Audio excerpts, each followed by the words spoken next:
தைப்பூசம் அன்னைக்கு லஞ்சுக்கு வந்து தக்காளி சாதம் செய்யலான்னு சொல்லிட்டு ஹோல் கரம் மசாலாலாம் தாளிச்சுக்கிட்டு ஒரு பெரிய வெங்காயத்தை வந்து ஸ்லைஸாக கட் பண்ணி வச்சுட்டு அதை வந்து ஆட் பண்ணிக்கிட்டேன். பச்சை மிளகாய்க்கு பதிலாக காஞ்ச மிளகாய் வந்து ஆட் பண்ணியிருக்கேன்.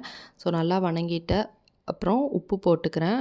உப்பு, தக்காளி, அதுக்கப்புறம் ஒரு ஸ்பூன் இஞ்சி பூண்டு பேஸ்ட்டு, மஞ்சத்தூள், மிளகாத்தூள் போட்டு நல்லா வணக்கி விட்டு க்ளோஸ் பண்ணி வச்சு நல்லா வணங்கினதுக்கப்புறமா தேவையான அளவுக்கு தண்ணி கொதி வந்ததுக்கப்புறமா அரிசி போட்டு குக்கரில் ஒரு 4 விசில் வச்சு எடுத்துக்கிறேன். சைட் பை சைடு வந்து பரங்கிக்காய் வந்து சைட் டிஷ்ஷாக செய்யலாம் அப்படின்னு சொல்லிவிட்டு ஸோ தாளிச்சுக்கிட்டு வெங்காயம், காய் எல்லாத்தையும் போட்டு நல்லா வணக்கிட்டு கூடயே வந்து மஞ்சத்தூள், மிளகாத்தூள், கொஞ்சமாக வந்து கொத்தமல்லி தூள் போட்டு தண்ணி ஊற்றி நல்லா வேக வச்சுட்டேன். குக்கர் ஸ்டீம் பண்ணோன்னே ஓப்பன் பண்ணேன். தக்காளி சாதம் நல்லா ரெடி ஆகிடுச்சு. சைட் பை சைடு அப்பளம் வறுத்துடலாம் அப்படின்னு சொல்லிட்டு ரெடி பண்ணிகிட்டு இருந்தேன். இந்த ஹேக் வந்து நான் யூடியூப்பில் தான் பார்த்துருந்தேன். ஸோ ரொம்ப ஈஸியாக இருந்தது அப்பளம் பொரிக்கிறதுக்கு.